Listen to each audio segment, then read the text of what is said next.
Thank you for the invitation. I'm very happy to be here to meet some people I know and some new friends.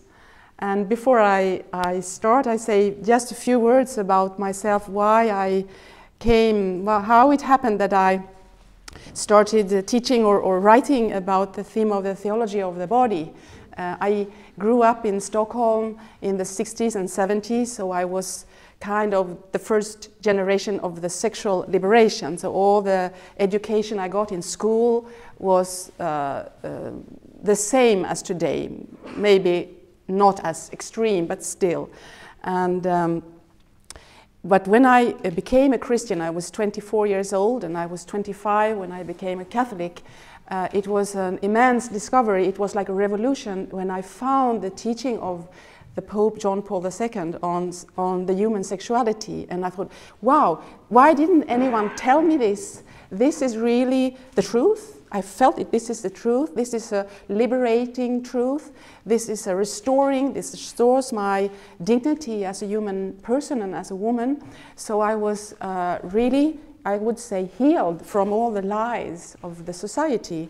And of course, then I realized the beauty of marriage, which before I considered to be just a bourgeois, boring thing. And I wanted to marry, and Jesus called me to something else, and I could not resist.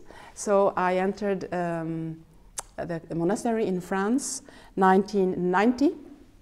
And in France, I discovered books, teachings, people, witnesses of this teaching of the church.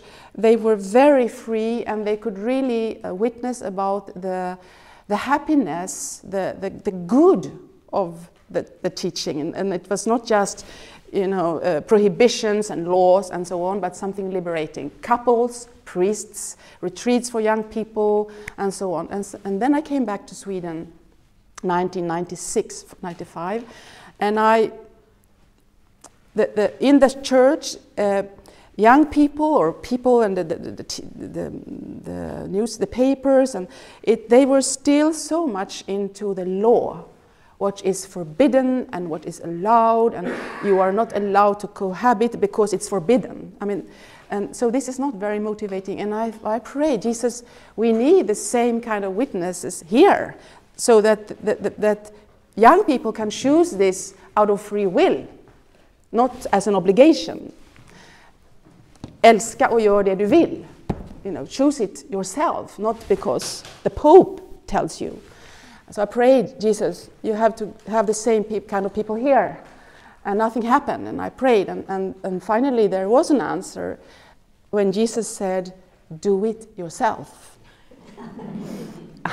And I was very afraid, and I thought this is not at all, this is ridiculous, and everyone will laugh at me, and I should stay in the monastery and pray and play music and so on, and not talk about this subject. But I had to obey and put my feet in the Red Sea, and the water went away and opened a way.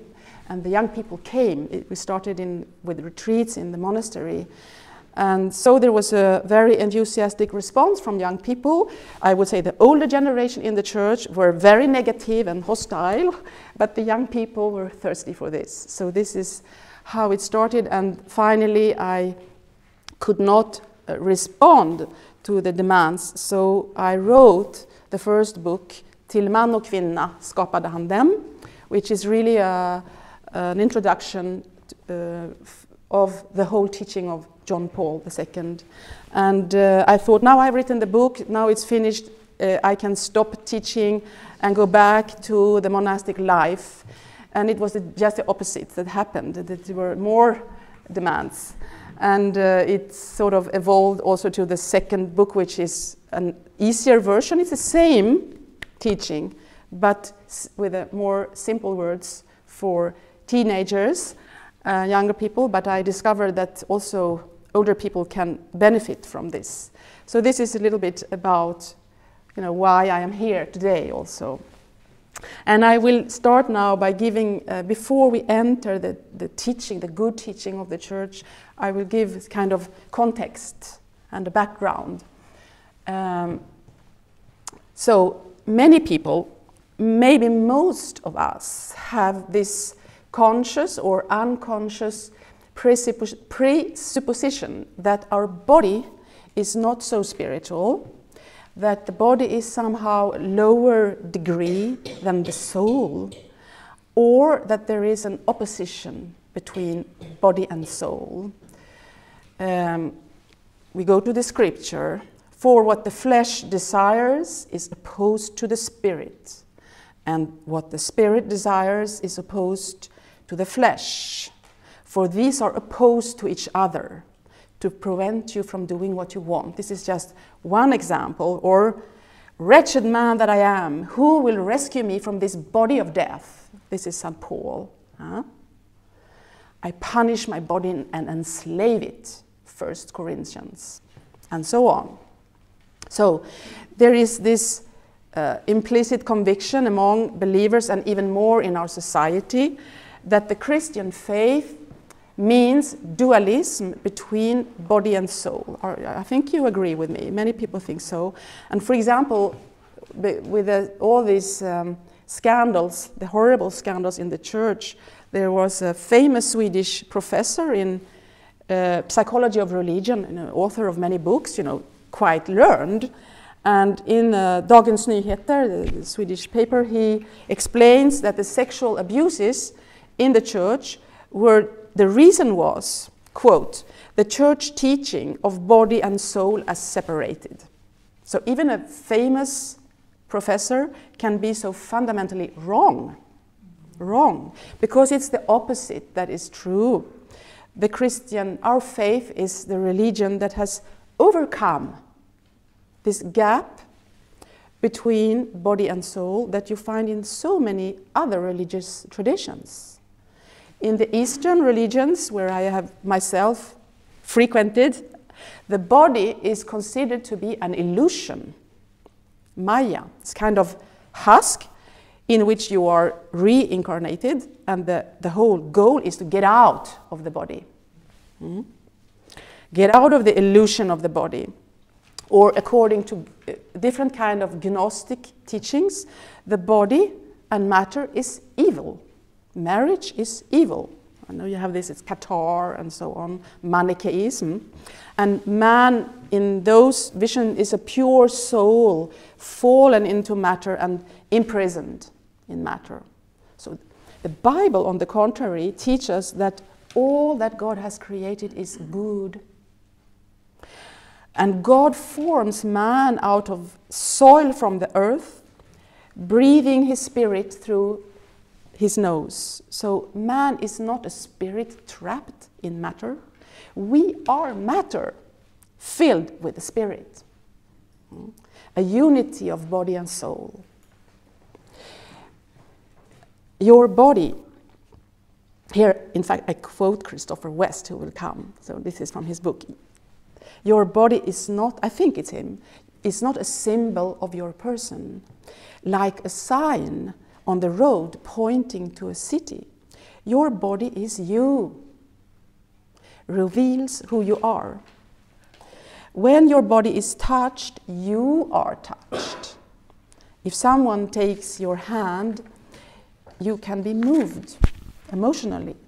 But even deeper, if the touch is of sexual nature, because your body is personal, it's not only animal. And in the deep personal encounter of a sexual union, man gets a glimpse of the mystery of God. Because God is a person. He is not a diffuse energy, he is you, a you. And God, end quote, I think it's not literally quote, but God became man, he united himself with our human body. And through baptism, our human body is united to his glorified body. We are temples of the Holy Spirit. And our bodies will be glorified, united with God forever in the heavenly marriage. So this body contains a message of love. There is no other religion with this doctrine, with this promise. You know, so it's really the work of the devil to distort it so much. And yet, there is this kind of ambivalence towards our bodies, and maybe especially towards sexuality, as if it were something animal and has nothing to do with God. And I quote here from, I take just one example out of thousands, an autobiography of an author who grew up in a Christian family. He wrote like this: like all human, this is in the 20th century, about 100 years ago, but like all human beings in their youth, I was assailed by the awakening of sexual urge, as by something forbidden, suspicious, and sinful. And unfortunately, this has been the reality for many, many, many Christians. The oldest sister in my, the older sister in my convent, those who do not even live now, who of another generation, they told me that when they were allowed to take their weekly bath, they had to wear a gown, nightgown, because they were not even allowed to look on their own bodies. You know. And not so long ago, this is also from France, I don't know exactly, but these are real examples. Many young women, they had not a clue about what was going to happen on the wedding night. They were told, and some could be told the day before, this is horrible, but it's true, close your eyes and think of something else. No, it was a duty to have children. And so the mutual love between spouses, which includes the joy that God has given, the God-given joy of giving pleasure to the one I love, this was taboo. This was looked upon with suspicion as sin. And so this created, of course, much harm in a marriage relationship. So why? How did we end up with this negative view? There are many reasons, so I go in very thoroughly in the book, but one important is that we came to understand the notion of flesh that Paul is speaking about, it, the flesh, sarx in Greek, as body, equal to body, or instincts, or even only sexual drive. But the flesh, according to St. Paul, means something much wider. It means the fallen human nature. And he enumerates evil inclinations as fornication, impurity, idolatry, sorcery, enmities, strife, jealousy, anger, quarrels, dissensions, envy, drunkenness, and things like these. You have it in Galatians 5. So sexuality, of course, falls in under the flesh when it means using another person to satiate my own drive. Because this is the very opposite of loving someone for his or her own sake. There are many other reasons of this distorted view of the body. Platonism had a strong influence on the early church fathers. So according to Platon, the body is a prison. Yeah. So this, and also Stoicism among the desert fathers, all the passions are evil. These kind of philosophies had also sometimes a negative impact. But the first reason, the most important reason why there is this shame attached to the body is that we are fallen creatures. We are broken inwards. We have the ability, all of us, to abuse this wonderful creative power of love that God entrusted us, so that it does not lead to personal communion, unity, and life, but to loneliness, isolation, shame, degradation, and even death. So out of all this comes shame. But this ambivalence towards our bodies, our instincts, this kind of insecurity, this is not something unique only for the church or Christian people. I could quote many, many philosophers or thinkers or ideologies that go the same way. And two examples here only. Schopenhauer considered sexuality as the evil core of nature. It's very strong, because sexuality causes souls to get trapped in the body. It's a very negative view. Jean-Paul Sartre, he mentions in his books sexuality most of the time as a base physiological reality. Rarely has anything to do with love, sometimes something outright disgusting. So we cannot only accuse the church. It goes deeper, it's a universal. Of course, there are people who say, there are trends today, especially feminist trends, who assert that there was a pre-Christian, original, natural way of living sexuality that was more free, more fulfilling, especially for women. But we have to look closer what this antique, the fertility cults, the goddesses and so on, in the antiquity, what it was.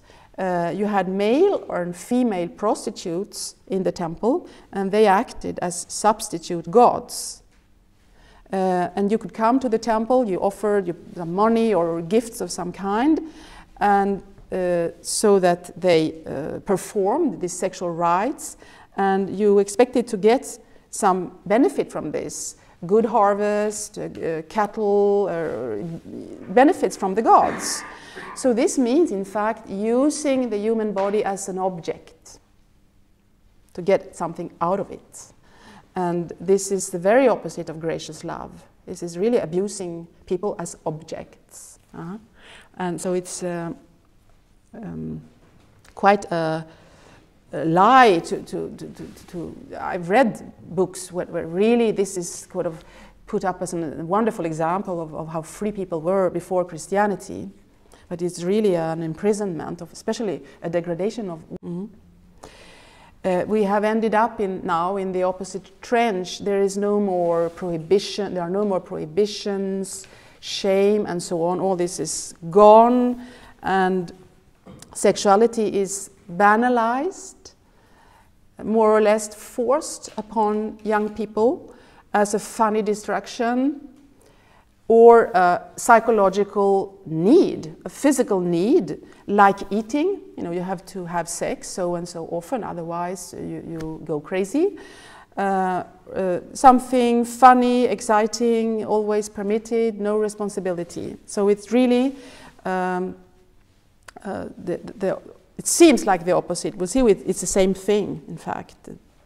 But many young people today, I can konstatera på svenska, I can see, this is called freedom, but many people don't do what they want at all. They do in this area what they believe they have to do in order to fit in order to be accepted, in order not to be considered boring. Especially young people, they need to belong. They need to belong, and if there is no other everyone is doing it, you have to do it. I take one example here. The Swedish author, she's dead now. She was a famous feminist author, Bodil Malmsten. One of her books she wrote, I'll say it in Swedish first.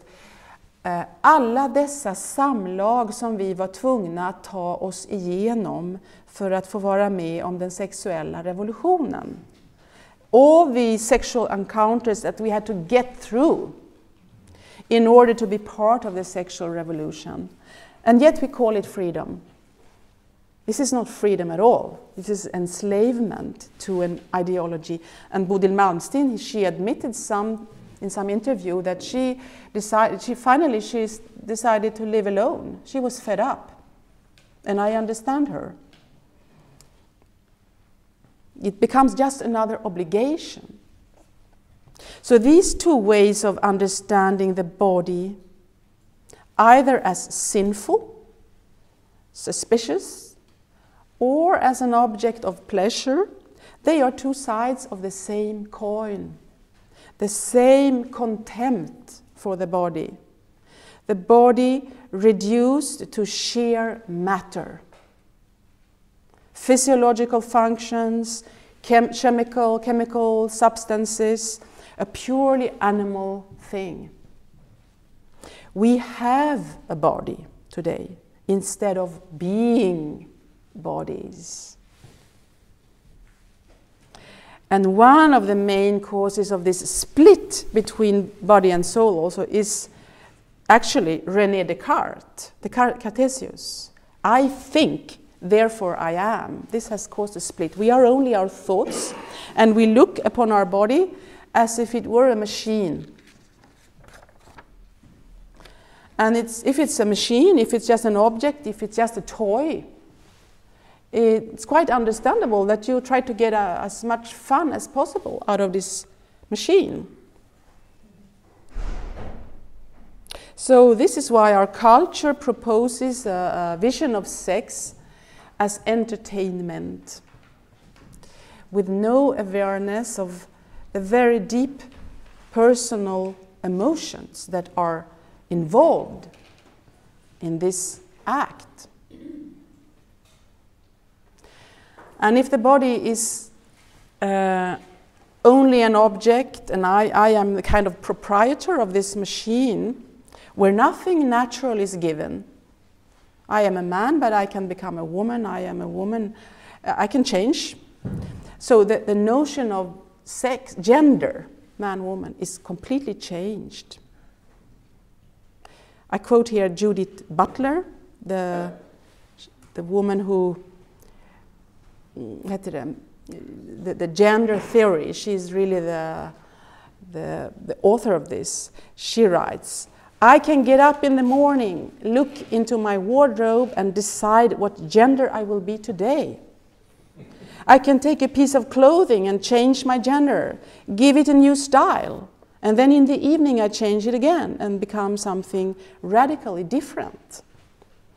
So gender is what I think what I decided to be. It becomes a fashion, you know, and then quite meaningless, in fact, because everyone gives his or her own meaning to gender. And if the body then is just an envelope,